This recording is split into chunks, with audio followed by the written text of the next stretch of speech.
तो स्वागत है आपका एक नई वीडियो में। और आज हम देखेंगे पीजीटी हिंदी का ये प्रश्न पत्र 2020 में ये हिमाचल प्रदेश लोक सेवा आयोग द्वारा आयोजित किया गया था। और इसमें कितने प्रश्न होते हैं और किस तरह के प्रश्न पूछे गए थे, ये सारे चीज़ें हम देखेंगे। और इसमें कुछ और चीज़ें भी होंगी, जैसे किस तरह से प्रश्न बनते हैं, कौन कौन से जो साहित्य है हमारा हिंदी साहित्य में कौन कौन से पार्टों से प्रश्न बनते हैं, हिंदी साहित्य इतिहास से कितने प्रश्न बनते हैं, काव्य शास्त्र से कितने प्रश्न बनते हैं, भारतीय और पाश्चात्य से कितने बनते हैं, भाषा विज्ञान से कौन से प्रश्न बनते हैं, ये आपको इसमें देखने को मिल जाएगा सब कुछ। और दूसरी बात ये है कि पीजीटी हिंदी का जो ये ज्वलंत मुद्दा है अभी का, क्योंकि अभी ये खबरें आ रही हैं कि हिमाचल प्रदेश में पीजीटी के पेपर करवाए जाएंगे, ठीक है, पोस्ट ग्रेजुएट टीचर के पेपर होंगे। और मुझे लगता है कि अखबारों में भी हमने ये सारी चीज़ें देखी होंगी। और हिंदी की अगर बात करें तो हिंदी में 117 जो सीटें हैं वो वैकेंट है, तो उसमें वो सीटें 117 सीटें आने की संभावना हैं। तो देख लीजिएगा 117 सीटें हैं हिंदी के लिए। और बहुत सारे विद्यार्थी जो इस पेपर की तैयारियां भी कर रहे होंगे बहुत समय से, तो उनके लिए किस तरह से रणनीति बनानी चाहिए उनको, और कौन सी पुस्तकें पढ़नी चाहिए, क्योंकि समय बहुत कम रह गया है। हो सकता है 1-2 मंथ के बाद ये पेपर भी हो जाए, तो कम से कम हम सिर्फ यही लेके चल सकते हैं कि सिर्फ हमारे पास 2 मंथ हैं, और 2 मंथ के लिए हमें कौन सी पुस्तकें पढ़नी चाहिए और किस तरह से रणनीति बनानी चाहिए। तो अगली वीडियो में मैं कुछ एक पुस्तकें आपके लिए लाऊंगा कि हमें कौन सी पुस्तकें पढ़नी चाहिए। कुछ एक मेरे पास नोट्स भी होंगे, तो मैं उस संबंध में भी आपको बताऊंगा कि वो आप किस तरह से मुझसे प्राप्त कर सकते हैं अगर आपको नोट्स चाहिए होंगे तो रणनीति किस तरह से बनानी चाहिए, और किस तरह से हमें कौन सी पुस्तकें पढ़नी चाहिए, और कौन से जो टॉपिक हैं ऐसे जो महत्वपूर्ण होंगे उस पर हमें अपनी ज़्यादा पकड़ बनानी चाहिए, क्योंकि उससे प्रश्न जो वो ज़्यादा बनने की संभावना होती है या प्रश्न बनते हैं। तो चलिए सबसे पहले हम इस प्रश्न पत्र को हल करते हैं और उसके बाद हम आगे की कार्यवाही करेंगे। तो सबसे पहला प्रश्न जो था ये पाश्चात्य काव्य शास्त्र से ही पूछ लिया गया था, ठीक है। कौन से काव्य शास्त्र से? पाश्चात्य काव्य शास्त्र से ये प्रश्न पूछ लिया गया था कि बायोग्राफिया लिटरेरिया, ठीक है, पुस्तक का नाम है बायोग्राफिया लिटरेरिया, किसकी कृति है। ये आपका पाश्चात्य काव्य शास्त्र से प्रश्न बना था। और आपके जो ऑप्शन थे वो थे Matthew Arnold, T S. Eliot, Coleridge या आई.ए. रिचर्ड। तो इसका जो सही विकल्प था वो सी था, कोलरिज। कोलरिज की जो रचना थी बायोग्राफी लिटरेरिया, ये कोलरिज की रचना थी, ठीक है। तो सी इसका सही विकल्प हो जाएगा। अब मैं जल्दी जल्दी आपको बताता चलूँगा और आप एक काम कर सकते हैं, आप जो विकल्प सोच रहे हैं उसको आप विकल्प को सोचिए और खुद का मूल्यांकन कीजिए वीडियो को पॉज करके, ठीक है। और इसी तरह से प्रश्न अब आगे भी बनने की संभावना है, जो पीजीटी का प्रश्न जो पेपर होगा आगे, ठीक है। हम आगे चलते हैं। आगे हमारा प्रश्न था कि अंग्रेजी शासनकाल में हिंदी के संबंध में आम फहम और खास पसंद भाषा का उपदेश किसने दिया, ठीक है। जबान फिसल रही है थोड़ी, तो आप इसको सही कर लीजिएगा। खास पसंद भाषा है, ठीक है, का प्रयोग किसने किया था। ये आपके विकल्प थे भारतेंदु हरिश्चंद्र, राजा शिव प्रसाद सितारे हिंद, बाल मुकुंद गुप्त या राजा लक्ष्मण सिंह। तो ये इसका सही विकल्प भी हो जाएगा, राजा शिव प्रसाद सितारे हिंद। और ये भारतेंदु हरिश्चंद्र के गुरु भी थे। देखिए मैं बहुत समय के बाद वीडियो बना रहा हूँ, कुछ तबीयत ठीक नहीं थी और बहुत समय के बाद मुझे लगता है कि कम से कम 1 मंथ के बाद ही वीडियो बना पा रहा हूँ, तो कुछ जो बोलने में भी प्रॉब्लम आ रही है, तो आप समझ लीजिएगा, ठीक है। अब हम आगे चलते हैं। आगे हमारा प्रश्न था कि बीती विभावरी जागरी अंबर पनघट में डुबो रही तारा घट उषा नागरी किसके द्वारा रचित काव्य गीत है, ठीक है। तो ये छायावादी काव्य गीत है। और आपके विकल्प थे नरेंद्र शर्मा, सूर्यकांत त्रिपाठी, निराला, सुमित्रा नंदन पंत और जयशंकर प्रसाद। तो इसका सही विकल्प डी हो जाएगा और जयशंकर प्रसाद जी का ये गीत है, ठीक है। और इसमें जो वो अलंकार जो है वो प्रकृति का यहाँ पे वर्णन हुआ है। किस रूप में प्रकृति का वर्णन हो रहा है? यहाँ पे प्रकृति का जो वर्णन हो रहा है वो हो रहा है मानवीय रूप में, इसलिए इसको हम मानवीकरण अलंकार भी कहेंगे और रूपक अलंकार भी यहाँ पे हमें देखने को मिल जाता है। तो अलंकारों से संबंधित भी प्रश्न पूछे जाने की संभावनाएं होती हैं। जो प्रश्न इस तरह की होंगे मैं आपको बीच में बताता चलूँगा, उसकी व्याख्या करता चलूँगा। और आगे हमारा प्रश्न था कि निम्नलिखित में से किस कहानी में संयुक्त परिवार की मर्यादा को प्रतिष्ठित किया गया है। तो ये प्रेमचंद जी की कहानियाँ हैं, ईदगाह, बड़े घर की बेटी, बूढ़ी काकी या बड़े भाई साहब। तो इसका जो सही विकल्प है, संयुक्त परिवार की जो मर्यादा थी उसको प्रतिष्ठित किया गया है बड़े घर की बेटी में, इसका बी विकल्प सही हो जाएगा। उसके बाद हम आगे चलते हैं। आगे प्रश्न था हमारा, निम्नलिखित में से किस नाटक में वैदिक कालीन पृथु की समस्याओं को नेहरू युग की समस्याओं से जोड़ा गया है। तो आपके विकल्प थे प्रजा ही रहने दो, काला राजा, यमगाथा या पहला राजा। तो इसका जो विकल्प डी है वो सही हो जाएगा, पहला राजा। और ये जो नाटक था ये था जगदीश चंद्र माथुर का। ठीक है, और हम आगे चलते हैं। और आगे हमारा प्रश्न था कि दिलो दानिश किसकी औपन्यासिक रचना है। ये स्त्री उपन्यासकारों की रचना है। ठीक है, दिलो दानिश किसकी औपन्यासिक रचना है। आपके विकल्प थे मृदुला गर्ग, कृष्णा सोबती, नासिरा शर्मा या मेहरू निशा परवेज। तो इसका जो विकल्प बी है वो सही हो जाएगा, कृष्णा सोबती का ये उपन्यास है। ठीक है, अब उसके बाद पंक्तियां दी हुई हैं कि कई दिनों तक चूल्हा रोया, चक्की रही उदास, कई दिनों तक कानी कुतिया सोई उसके पास। ठीक है, तो ये जो पंक्तियां हैं या उपयुक्त काव्य पंक्तियां किसके द्वारा रचित हैं या रचयिता कौन है इसके। तो ये आपके विकल्प थे केदारनाथ अग्रवाल, त्रिलोचन, मुक्तिबोध या नागार्जुन। तो ये जो पंक्तियां थी ये थी डी का सही विकल्प हो जाएगा, नागार्जुन जी की। ठीक है, और इस कविता का जो नाम था वो था अकाल और उसके बाद। एक छोटी सी कविता है और बहुत प्रसिद्ध कविता है ये। ठीक है, तो ये नागार्जुन जी की पंक्तियां हो जाएंगी। चलो अब आगे चलते हैं। और प्रगतिवादी काव्यधारा के नागार्जुन जी कवि थे और इनको जो वो आंचलिक उपन्यासकार भी कहा जाता है। इन्होंने गद्य और पद्य में समान रूप से जो वो काव्य रचनाएं, या कह सकते हैं काव्य रचनाएं तो नहीं कहेंगे हम, रचनाएं की हैं। ठीक है, अब हम आगे चलते हैं। और आगे हमारा प्रश्न था, निम्नलिखित में से कौन तार सप्तक के कवि नहीं है या कवि हैं। ठीक है, निम्नलिखित में से कौन तार सप्तक के कवि हैं। तो आपके विकल्प थे रामविलास शर्मा, गिरिजा कुमार माथुर, प्रभाकर माचवे। तो उपयुक्त सभी सही हो जाएगा इसका, क्योंकि ये जो तीनों कवि थे ये तार सप्तक पहले के कवि थे। ठीक है, और ये मैंने एक इससे संबंधित वीडियो बनाई थी कि ट्रिक से कैसे हम याद कर सकते हैं तार सप्तक के कवियों को, आप प्लेलिस्ट में जाके देख सकते हैं। उसके बाद हम आगे चलते हैं कि निम्नलिखित में से कौन सी कृति यम नचिकेता की कहानी पर आधारित है। ठीक है, यम नचिकेता की कहानी पर आधारित है। और आपके विकल्प थे एक कंठ विस्पाई, आत्मजयी, संशय की एक रात और यमगाथा। तो इसका जो सही विकल्प है वो बी हो जाएगा, आत्मजयी। ठीक है, और ये जो कृति है यम नचिकेता की कहानी पर आधारित है और इसके जो रचयिता थे वो कुंवर नारायण है, तार सप्तक तीसरे के महत्वपूर्ण कवि थे। और इसके बाद हम आगे चलते हैं कि प्रेमचंद की किस उपन्यास में दहेज की कुप्रथा और अनमेल विवाह का भीषण परिणाम दिखाया गया है। ठीक है, प्रेमचंद का जी का वो कौन सा उपन्यास था। तो आपके विकल्प थे प्रतिज्ञा, मंगलसूत्र, निर्मला, कायाकल्प। ठीक है, आपके विकल्प थे प्रतिज्ञा उपन्यास है उनका, मंगलसूत्र उपन्यास, कायाकल्प या निर्मला। तो इसका सही विकल्प सी हो जाएगा, निर्मला उपन्यास जो है वो उसमें दहेज प्रथा और अनमेल विवाह का भीषण परिणाम दिखाया गया है या उस समस्या पर आधारित है, हम ये भी कह सकते हैं। इस तरह से प्रश्न बनने की संभावनाएं होती हैं।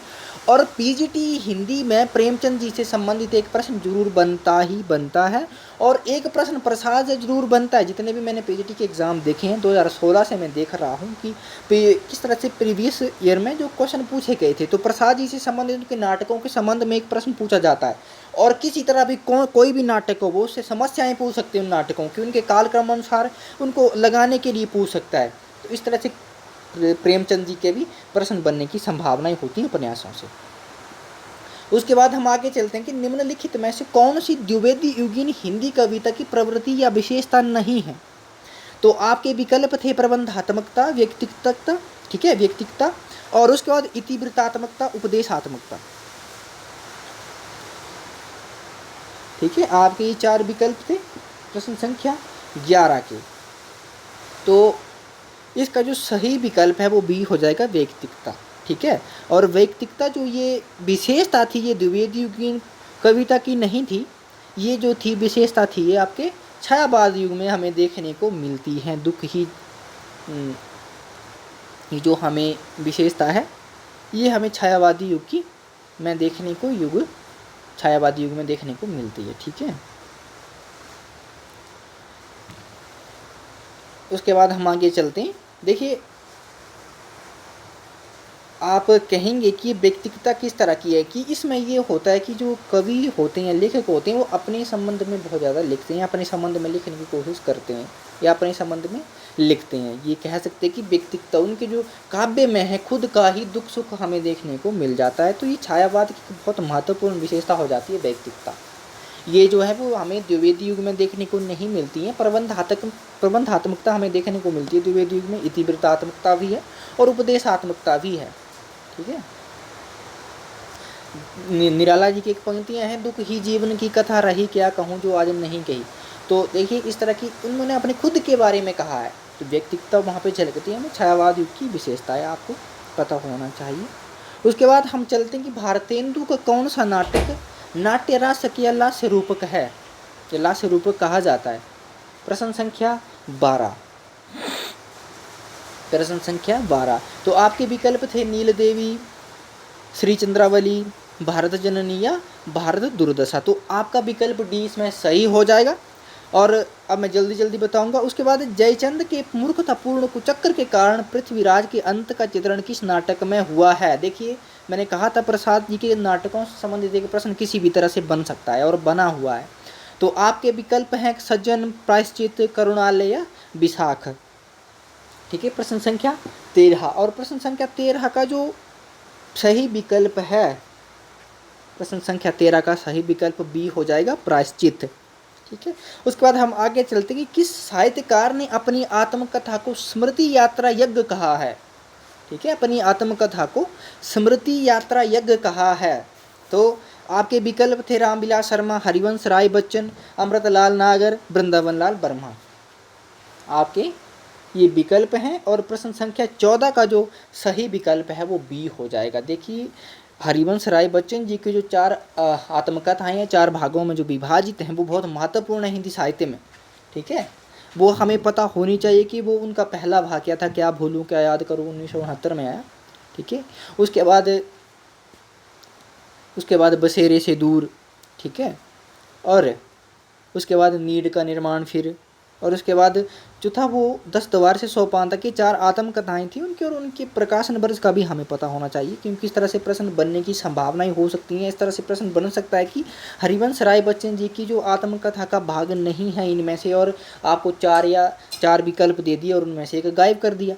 तो इस तरह के प्रश्न बनने की संभावनाएं हो सकती हैं। या ये भी कह सकते हैं कि हरिवंश राय बच्चन जी की आत्मकथाओं के भागों को, जो उनके शीर्षक हैं, उनको जो वो आरोही क्रम में व्यवस्थित कीजिए। तो इस तरह के प्रश्न बनने की संभावनाएं होती हैं। तो ये सारे प्रश्न हमें पता होने चाहिए।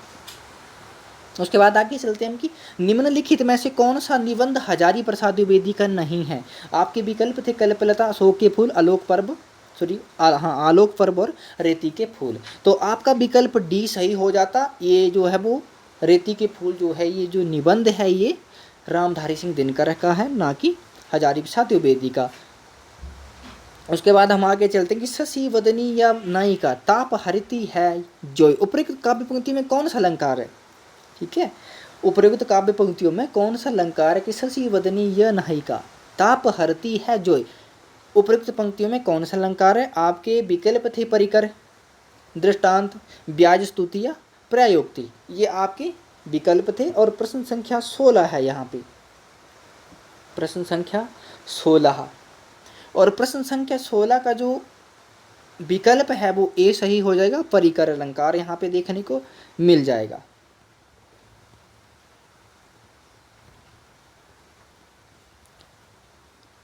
उसके बाद हम आगे चलते कि निसंदेह शब्द में कौन सी संधि है। निसंदेह शब्द में कौन सी संधि है। तो आपके विकल्प थे स्वर संधि, व्यंजन संधि, विसर्ग संधि या संयुक्त संधि, तो इसका विकल्प सी सही हो जाएगा, विसर्ग संधि, निसंदेह में विसर्ग संधि है। उसके बाद था कारवा किसका एकांकी संग्रह है, कारवा, ठीक है, कारवा किसका एकांकी संग्रह है। तो आपके विकल्प थे भुवनेश्वर प्रसाद, ठीक है, राम कुमार वर्मा, उदय शंकर भट्ट या उपेंद्र नाथ अशक।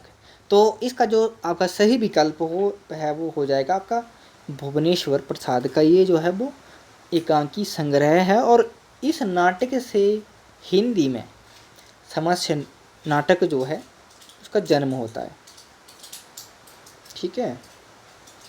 समस्य नाटक नहीं कह सकते हम क्योंकि एकांकी संग्रह है। संग्रह समस्य नाटकों के लिए तो लक्ष्मी नारायण मिश्र से माना जाता है। उसके बाद हम आगे चलते हैं और आगे हमारा प्रश्न था कि मौन भी अभिव्यंजना है, जितना तुम्हारा सच है उतना ही कहो, अनुभूति और अभिव्यक्ति में अद्वैत स्थापित करने वाला ये कथन किसका है। तो आपके विकल्प थे मुक्तिबोध, धर्मवीर भारती, अगेय, रघुवीर सहाय। तो इसका जो सी विकल्प है वो सही हो जाएगा, सच्चिदानंद हीरानंद वात्स्यायन आगे का ये कथन था। उसके बाद था कि परम अभिव्यक्ति लगातार घूमती है जग में, पता नहीं जाने कहाँ ये है, ठीक है। ये काव्य पंक्तियाँ किस कवि की हैं। तो आपके विकल्प थे मुक्तिबोध, केदारनाथ अग्रवाल, कुंवर नारायण या भारत भूषण अग्रवाल।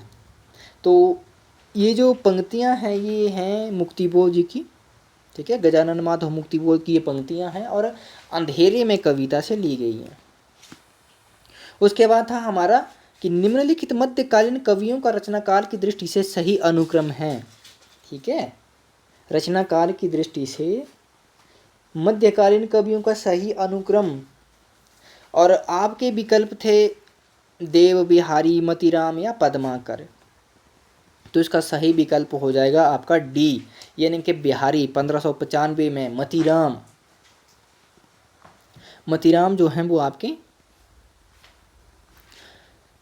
1617 में उनका जन्म होता है, ठीक है। 1617 में तो भूषण का होता है 1613। उसके बाद देव 1673, पद्माकर उसके बाद। तो आपका विकल्प डी सही हो जाएगी, इसमें सही अनुक्रम इनका डी है, ठीक है। उसके बाद हम चलते हैं आगे। प्रकाशन काल की दृष्टि से महादेवी वर्मा की काव्य रचनाओं का सही अनुक्रम है, नीरजा, निहार, दीपशिखा या रश्मि। तो ये आपकी 4 रचनाएं जो वो महादेवी वर्मा की दी हुई है यहाँ पे, और इसको जो वो सही क्रम में लगाना है। तो इसका विकल्प आपका सही हो जाएगा वो बी सही हो जाएगा, निहार, रश्मि, नीरजा और दीपशिखा, ठीक है। आपका विकल्प जो है वो कौन सा सही हो जाएगा, बी, निहार 1930 में, रश्मि 1932 में, नीरजा 1935 में, दीपशिखा 1942 में। तो निहार की जो भूमिका थी, सबसे पहले ये प्रश्न बनने की संभावना होती है, निहार की जो भूमिका थी वो हरिऔध ने लिखी थी। इस तरह के प्रश्न बनने की संभावनाएं होती हैं कि महादेव के कौन से काव्य संग्रह की जो भूमिका थी वो हरिऔध ने लिखी थी। तो आपको पता होना चाहिए निहार की। उसके बाद फिर से कालक्रम अनुसार है, और ये रामधारी सिंह दिनकर की काव्य रचनाएं हैं कि प्रकाशन काल की दृष्टि से रामधारी सिंह दिनकर की काव्य रचनाओं का सही अनुक्रम है। तो आपके विकल्प थे कुरुक्षेत्र स्मृति, उर्वशी और परशुराम की प्रतीक्षा। प्रश्न संख्या 23 था, और इसका जो सही विकल्प है वो ए हो जाएगा, कुरुक्षेत्र पहले आएगा, रश्मिरथी आएगा, उसके बाद उर्वशी आएगा और उसके बाद परशुराम की प्रतीक्षा आएगा। तो इसका ए विकल्प सही हो जाएगा। उसके बाद हम आगे चलते कि प्रकाशन काल की दृष्टि से हिंदी उपन्यासों का सही अनुक्रम है, त्यागपत्र, नदी के द्वीप, आधा गांव और तमस है ये, ठीक है। तो इसका जो 24 का सही विकल्प है वो ए हो जाएगा, त्यागपत्र। त्यागपत्र का जो प्रकाशन है वो आपको पता है 1937, नदी के द्वीप 1951 में, आधा काम और उसके बाद तमस 1973। तो आपका विकल्प ए सही हो जाएगा। उसके बाद था हमारा कि हिंदी कविता की विकासात्मक समझ के साथ निम्नलिखित काव्य प्रवृत्तियों विशेषताओं का सही अनुक्रम चुनिए, ठीक है। यहाँ पे दिया हुआ है जैसे इतिवृत्तात्मकता, ठीक है। इतिवृत्तात्मकता कौन से काल की विशेषता, द्विवेदी युग की विशेषता थी, द्विवेदी युग की विशेषता थी। मध्यकाल और आधुनिकता का द्वंद्व, ठीक है, कौन सी युग की विशेषता है। शोषण के विरुद्ध संघर्ष, ठीक है। प्रेम जनित सूक्ष्म भावों की अभिव्यक्ति, तो ये कौन से युग की विशेषताएं हमें ये सही कालक्रम के अनुसार लगानी है। तो इसका सही कालक्रम जो अनुक्रम होगा इसका वो होगा मध्यकालीनता और आधुनिकता का द्वंद्व, और ये हमें मिलती है भारतेंदु युग में, देखने को ये विशेषता मिलती है हमें भारतेंदु युग में। उसके बाद इतिवृत्तात्मकता, और इतिवृत्तात्मकता जो वो द्विवेदी युग की विशेषता है हमें देखने को मिलती है। उसके बाद था कि प्रेम जनित सूक्ष्म भावों की अभिव्यक्ति, ये छायावाद युगीन विशेषता थी, और इसका शोषण के विरुद्ध संघर्ष, और ये कौन सी विशेषता थी, प्रगतिवाद की विशेषता थी। ठीक है, तो आपका विकल्प सी सही हो जाएगा।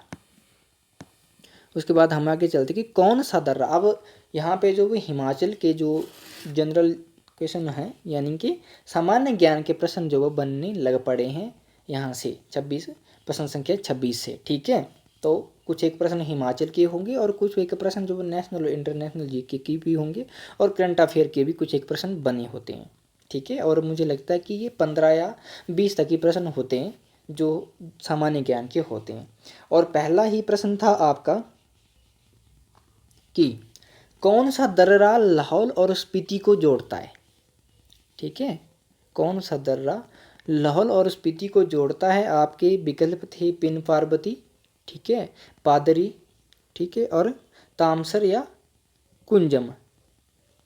तो आपका विकल्प डी सही हो जाएगा इसका। ठीक है, और उसके बाद हमारा प्रश्न था कि कौन सा हिमनद भागा और मियार नदियों को पानी देता है।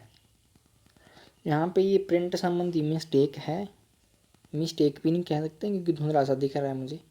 ठीक है, मियार संबंधी नदियों को जोड़ता है, तो इसका मैं अगले वीडियो में आपको बता दूंगा कि यहाँ पे क्या होना चाहिए। ठीक है, मैं सर्च करके आपको बता दूंगा। तो इसका जो सही विकल्प है वो हो जाएगा आपका 20 का सही विकल्प हो जाएगा मुलकिला। ठीक है, इसका बी विकल्प सही हो जाएगा। उसके बाद हम आगे देखते हैं कि निम्नलिखित में से किसका प्रयोग ऊनी कपड़ों को धोने के काम आता है। ठीक है, ऊनी कपड़ों को धोने के काम आता है। आपके विकल्प थे सदन, सिम्बल, द्रेक या रीठा। तो आपका विकल्प डी जो वो सही हो जाएगा, रीठा। ठीक है, उसके बाद हम चलते हैं कि ट्राउट मछली के संवर्धन की सुविधाएं हिमाचल प्रदेश के रोहडू क्षेत्र में कहाँ हैं। ट्राउट मछली, ठीक है, कि संवर्धन की सुविधाएं हिमाचल प्रदेश के रोहडू क्षेत्र में कहाँ हैं। ठीक है, और इसका जो सही विकल्प है वो हो जाएगा चिड़गांव, डी। ठीक है, क्रासा, झगड़, ठीक है, और शील या चिड़गांव। तो आपका विकल्प डी सही हो जाएगा, चिड़गांव। ठीक है, उसके बाद था कि निम्नलिखित में से कौन सी घाटी कुल्लू जिले में नहीं है। ठीक है, कौन सी घाटी कुल्लू जिले में नहीं है। आपके विकल्प थे जरी, तीर्थन, सैंज या बलह। ठीक है, तो प्रश्न संख्या जो 30 है उसका जो सही विकल्प है वो डी हो जाएगा, बलह घाटी। और बलह घाटी जो है वो मंडी में पड़ती है और हिमाचल प्रदेश की सबसे उपजाऊ घाटी मानी जाती है। उसके बाद हम आगे चलते हैं कि वैदिक साहित्य में ब्यास नदी को किस नाम से पुकारा गया है, और इस तरह के प्रश्न बनने की संभावनाएं होती हैं। परुषणी, आशिकिनी, ठीक है, अर्जिकिया और संदरू, ये आपके 4 विकल्प हैं, और इसका जो सही विकल्प है वो सी है, अर्जिकिया। ठीक है, अर्जिकिया इसका सही विकल्प हो जाएगा, यानी कि ब्यास नदी को वैदिक साहित्य में अर्जिकिया नाम से पुकारा जाता था। उसके बाद था कि लाहौल किस वर्ष के आसपास चंबा लाहौल और ब्रिटिश लाहौल में बंट गया। ठीक है, ये प्रश्न कुछ इस तरह का है कि लाहौल किस वर्ष में, ठीक है, लाहौल किस वर्ष के आसपास चंबा लाहौल और ब्रिटिश लाहौल में बंट गया, यानी कि लाहौल स्पीति जो था या लाहौल को 2 भागों में बांटा गया था, एक चंबा लाहौल एक ब्रिटिश लाहौल में बांटा गया। तो किस वर्ष बांटा गया था, ये प्रश्न बना है। तो इसका जो सही विकल्प है वो है बी, यानी कि 1846 में और 1847 में। ठीक है, उसके बाद हम आगे चलते हैं कि राजा जगत सिंह और राजा रूप सिंह जिन्होंने 1641-42 के आसपास मुगल शासकों के विरुद्ध विद्रोह किया, किस रियासत के राजा थे ये। ठीक है, ये किस रियासत के राजा थे। तो आपके विकल्प हैं कांगड़ा, नूरपुर, गुलेर या सिवा। तो इसका सही विकल्प हो जाएगा बी, यानी कि नूरपुर। तो नूरपुर का जो पुराना नाम था आपको पता होगा, नूरपुर का पुराना नाम क्या था, धमेरी।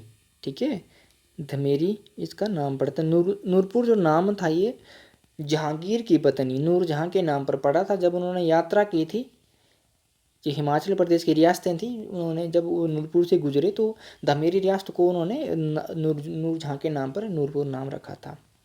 ठीक है, उसके बाद हम चलते हैं कि 1911 ईस्वी में आयोजित दिल्ली दरबार में कहलूर रियासत के किस राजा ने भाग लिया। कहलूर रियासत किसको कहते हैं? कहलूर जो बिलासपुर को कहते हैं।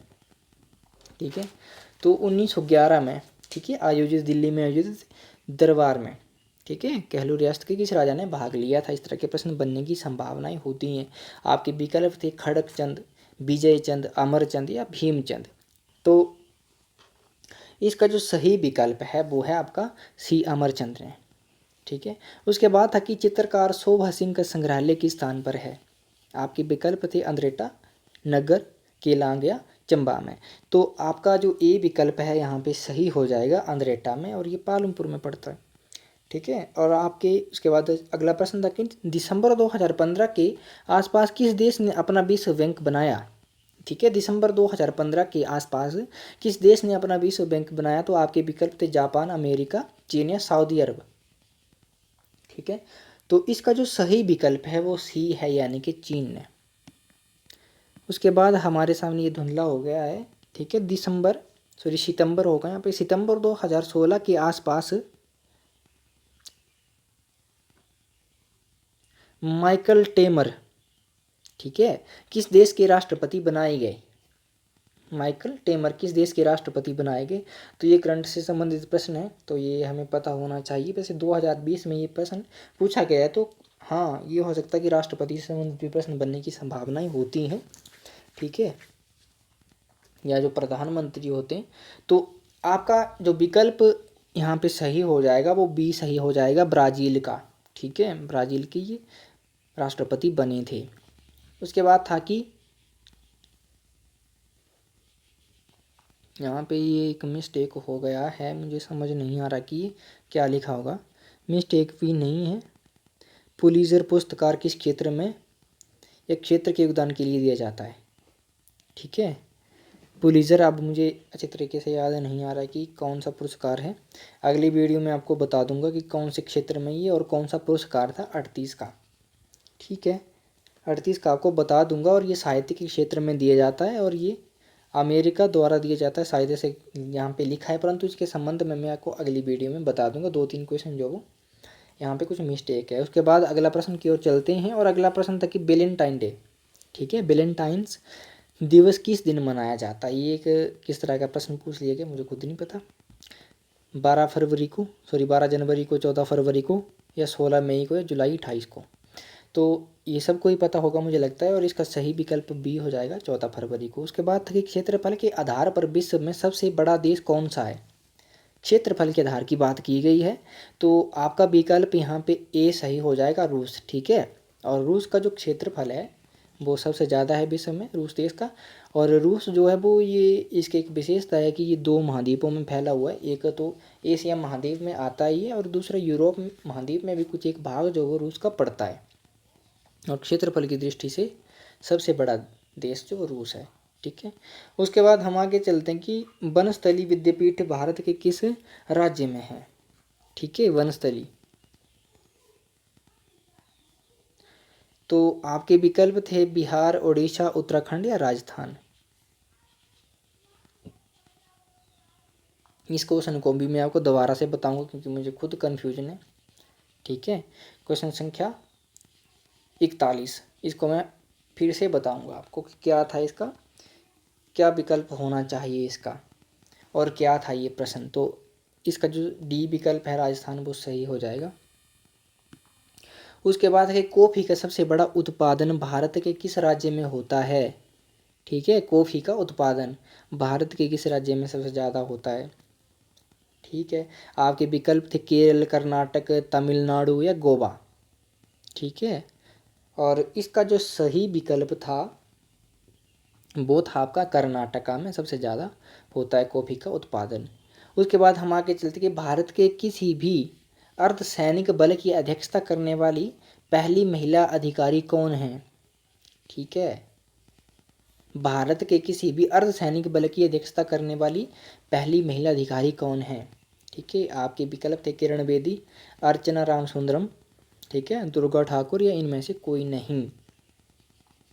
तो आपका जो सही विकल्प है वो हो जाएगा आपका बी सही हो जाएगा, अर्चना रामसुंदरम।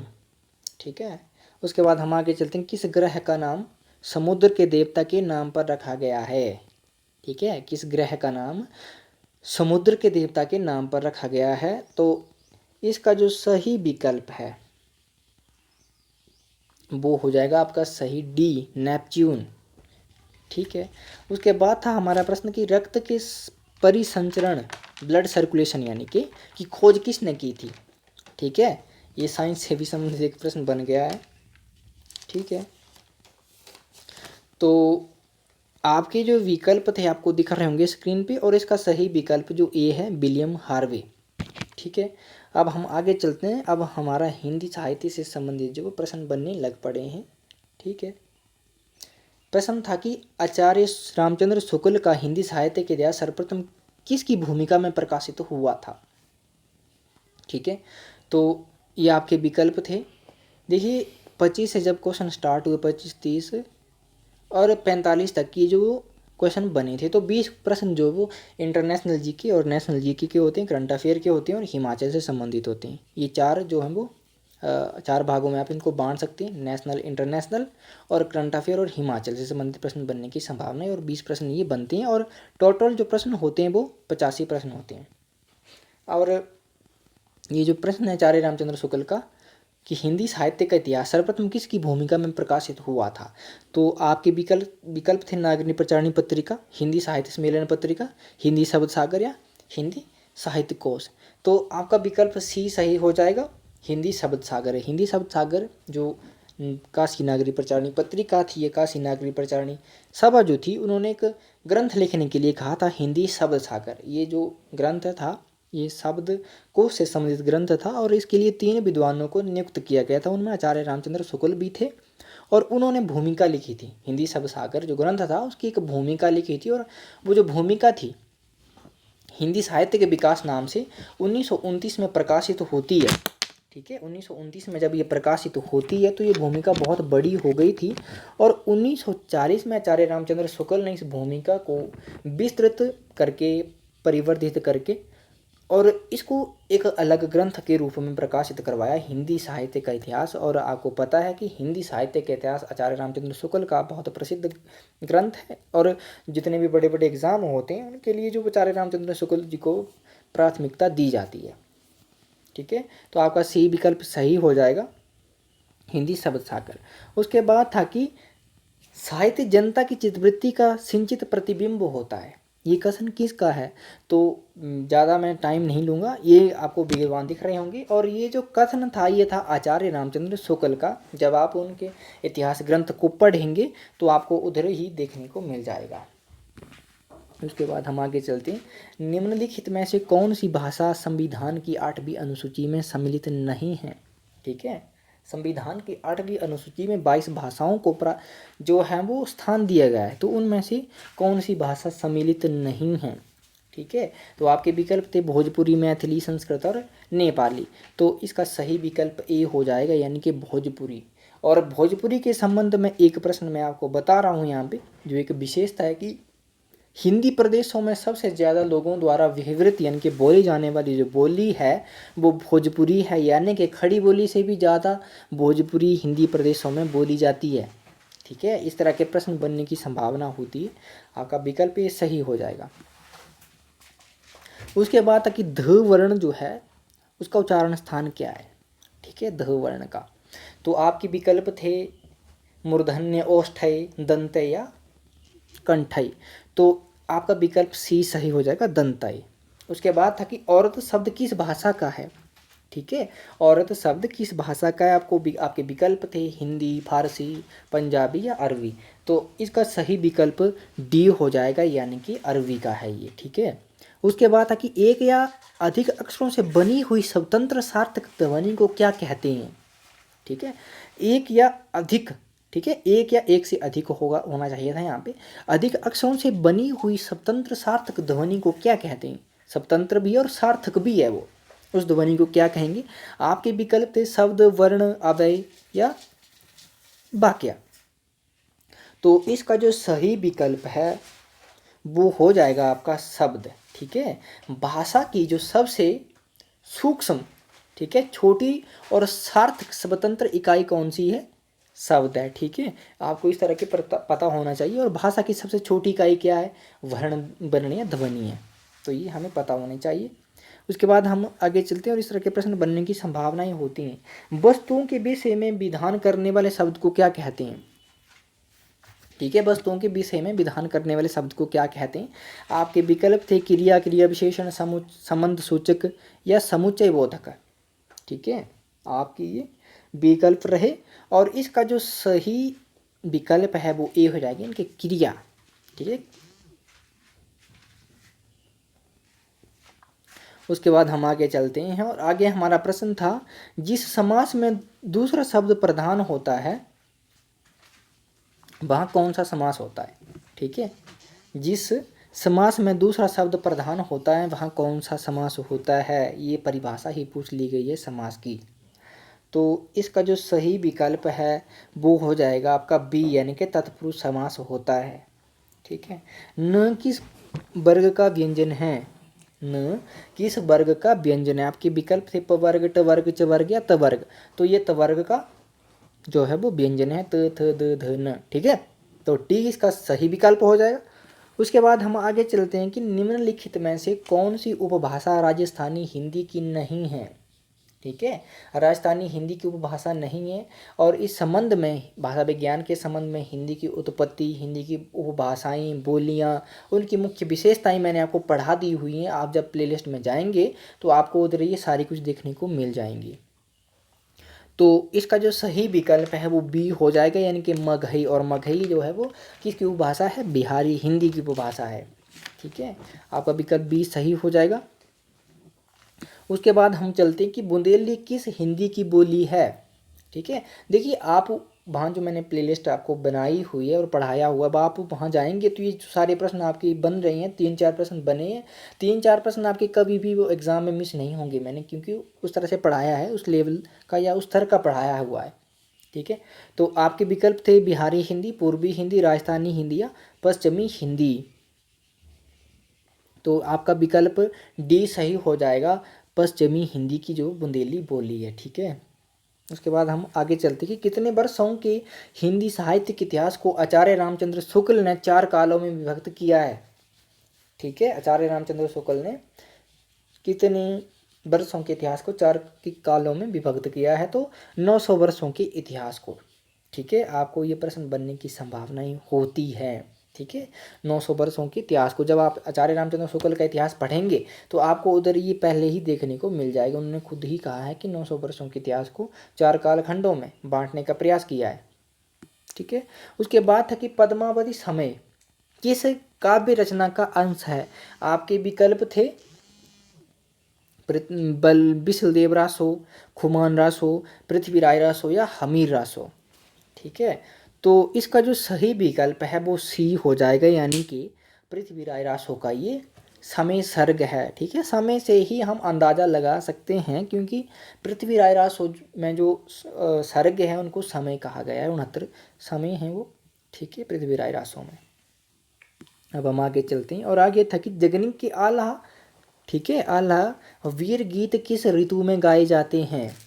ठीक है, जगनिक के आल्हा वीर गीत किस ऋतु में गाए जाते हैं? आपके विकल्प थे बसंत ऋतु में, वर्षा ऋतु में, ग्रीष्म ऋतु में या शरद ऋतु में। तो आपका विकल्प बी सही हो जाएगा, वर्षा ऋतु में गाए जाते हैं। उसके बाद आपका जो क्वेश्चन संख्या थी ये थी आपकी 60 और प्रश्न था आपका कि कुमारपाल प्रतिबोध गद्य पद्य में संस्कृत प्राकृत काव्य के लेखक कौन है?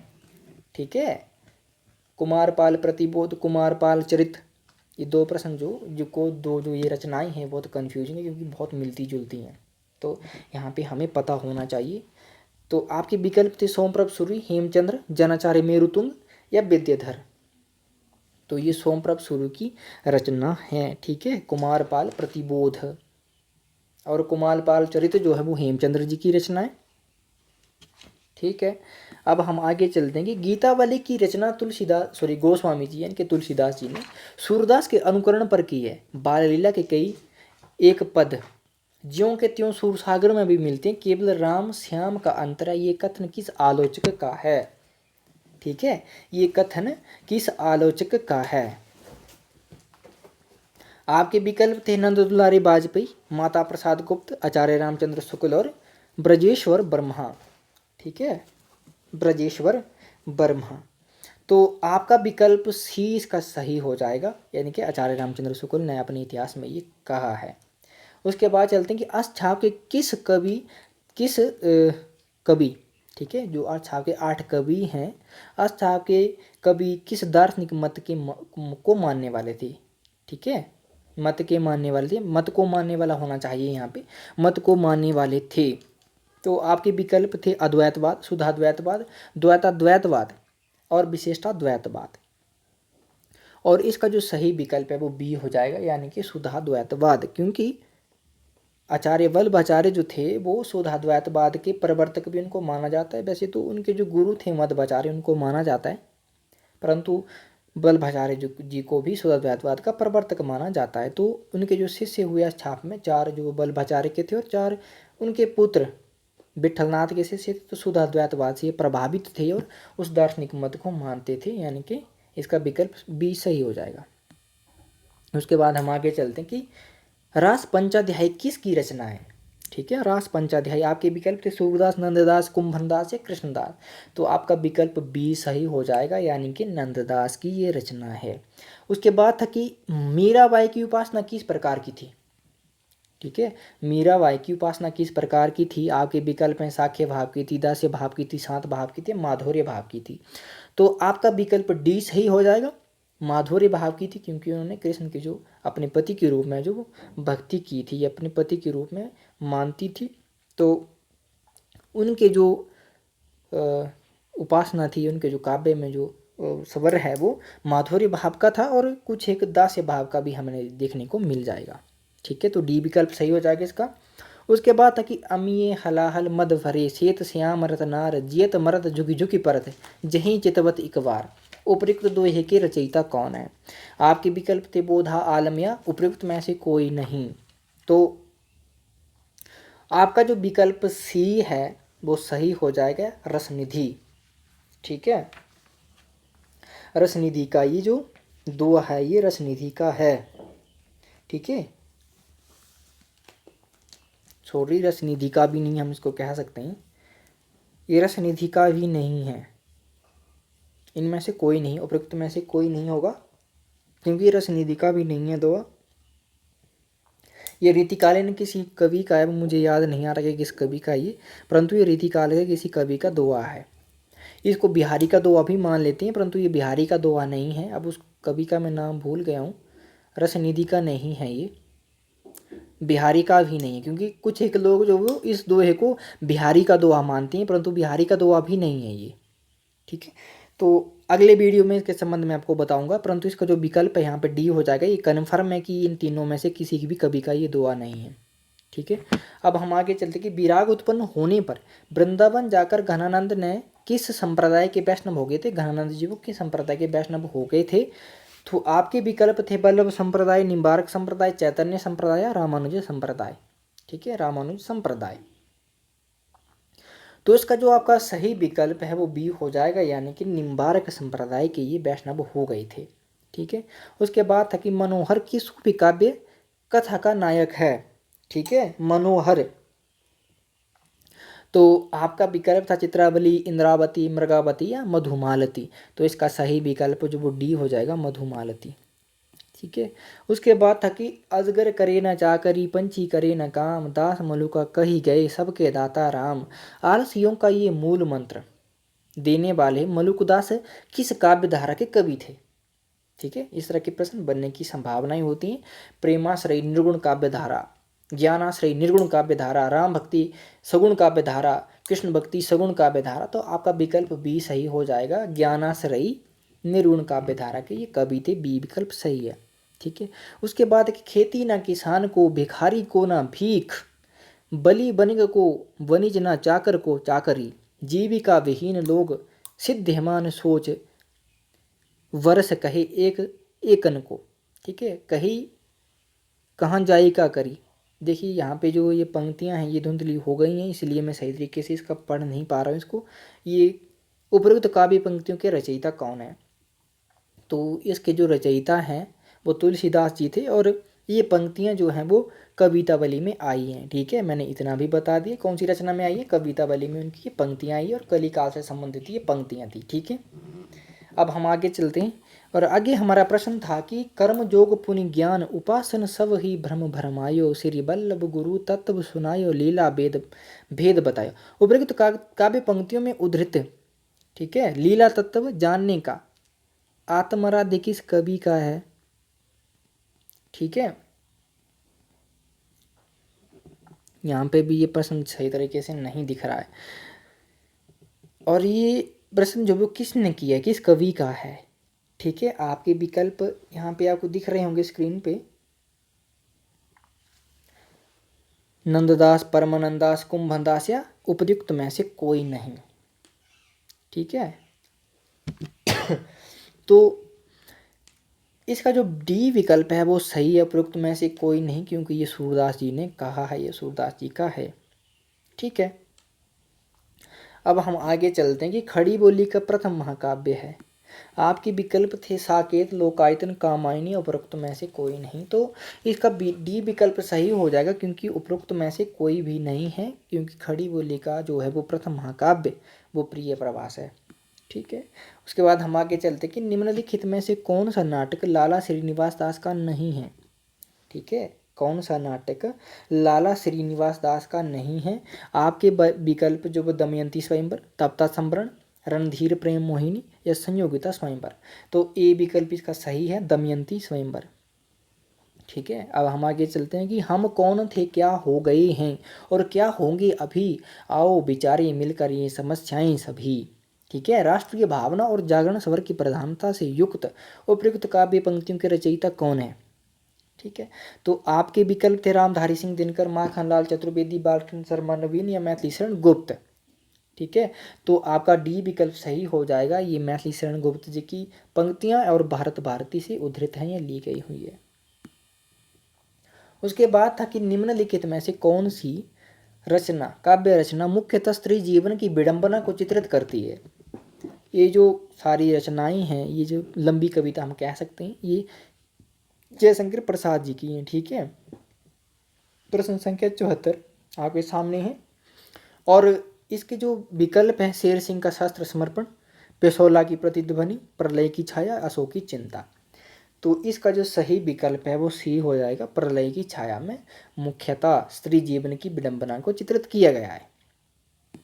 उसके बाद हम आगे चलते हैं कि निम्नलिखित में से निराला की कौन सी काव्य रचना प्रगतिवादी विचार दर्शन से प्रभावित है?